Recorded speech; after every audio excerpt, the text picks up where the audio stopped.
वेद स्तुति। राजा परीक्षित ने पूछा, भगवान, ब्रह्म कार्य और कारण से सर्वथा परे है। सत्व, रज और तम, ये तीनों गुण उनमें है ही नहीं। मन और वाणी से संकेत रूप में भी उसका निर्देश नहीं किया जा सकता। दूसरी ओर समस्त श्रुतियाँ का विषय गुण ही है। वे जिस विषय का वर्णन करती है उसके गुण, जाति, क्रिया अथवा रूढ़ि का ही निर्देश करती है।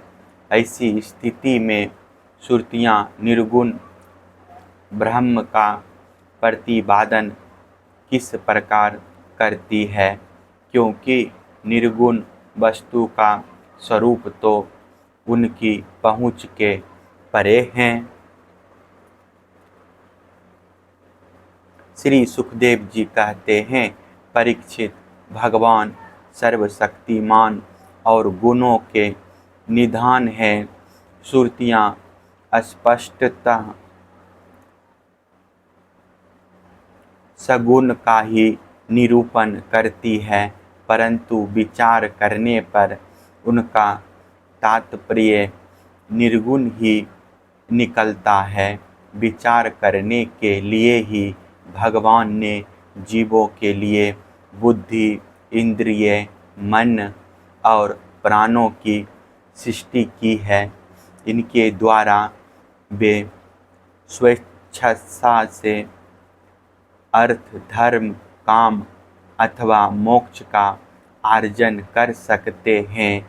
प्राणों के द्वारा जीवन धारण, श्रवण आदि, इंद्रियों के द्वारा महावाक्य आदि का श्रवण, मन के द्वारा मनन और बुद्धि के द्वारा निश्चय करने पर श्रुतियों के तात्पर्य निर्गुण स्वरूप का साक्षात्कार हो सकता है। इसलिए श्रुतियाँ सगुण का प्रतिपादन करने पर भी वस्तुतः निर्गुण परक है। ब्रह्म का प्रतिपादन करने वाली उपनिषद का यही स्वरूप है। इसे पूर्वजों के भी पूर्वज सनका आदि ऋषियों ने आत्मनिश्चय के द्वारा धारण किया है। जो भी मनुष्य इसे श्रद्धा पूर्वक धारण करता है वह बंधन के कारण समस्त उपाधियों, अनात्म भावों से मुक्त होकर अपने परम कल्याण स्वरूप परमात्मा को प्राप्त हो जाता है।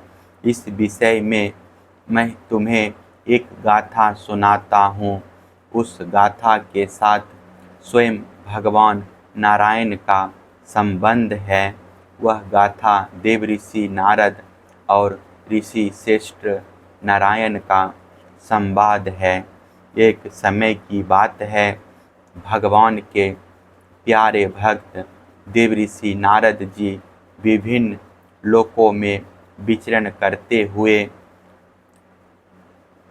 सनातन ऋषि भगवान नारायण का दर्शन करने के लिए बद्रिक आश्रम में गए। भगवान नारायण मनुष्यों के अभय, युद्ध, लौकिक कल्याण और परम निश्चय भगवत स्वरूप अथवा मोक्ष की प्राप्ति के लिए इस भारतवर्ष में कल्प के प्रारंभ से ही धर्म, ज्ञान और संयम के साथ महान तपस्या कर रहे हैं।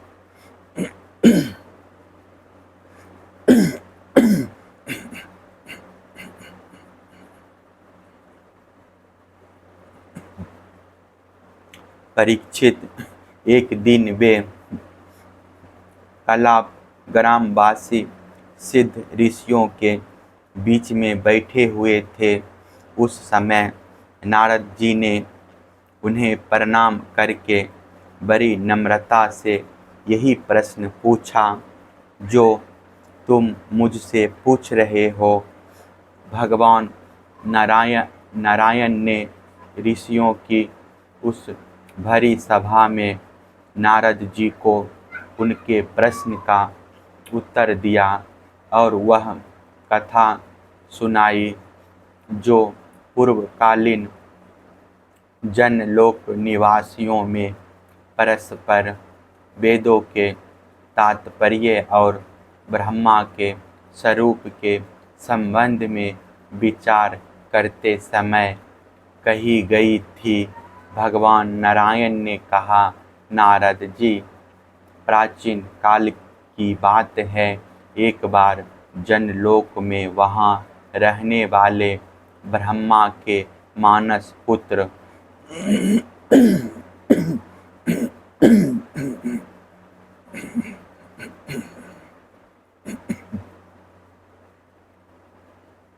नैष्ठिक ब्रह्मचारी सनक, सनंदन, सनातन आदि परम ऋषियों का प्रवास क्षेत्र ब्रह्म विषय का विचार या प्रवचन हुआ था।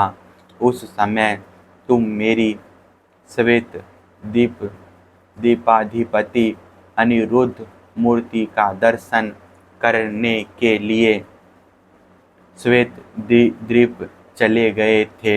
उस समय वहाँ उस ब्रह्म के संबंध में बड़ी ही सुंदर चर्चा हुई थी, जिसके विषय में श्रुतियाँ भी मौन धारण कर लेती है। स्पष्ट वर्णन न करके तात्पर्य रूप से लक्षित कराती हुई उसी में सो जाती है। उस ब्रह्मशास्त्र में यही प्रश्न उपस्थित किया गया था जो तुम मुझसे पूछ रहे हो। सनक, सनंदन, सनातन, सनत कुमार, ये चारों भाई शास्त्रीय ज्ञान, तपस्या और शील स्वभाव में समान हैं। उन लोगों की दृष्टि में शत्रु, मित्र और उदासीन एक से हैं। फिर भी उन्होंने अपने में से सनंदन को तो वक्ता बना लिया और शेष भाई सुनने के इच्छुक बनकर बैठ गए। सनंदन जी ने कहा, जिस प्रकार प्राप्त काल होने पर सोते हुए सम्राट को जगाने के लिए अनुजीवी बंदीजन उसके पास आते हैं और सम्राट के पराक्रम तथा सुयश का गान करके उसे जगाते हैं, वैसे ही जब परमात्मा अपने बनाए हुए संपूर्ण जगत को अपने में लीन करके अपनी शक्तियों के सहित सोए रहते हैं, तब प्रलय के अंत में श्रुतियाँ उनका प्रतिपादन करने वाले वचनों से उन्हें इस प्रकार जगाती है।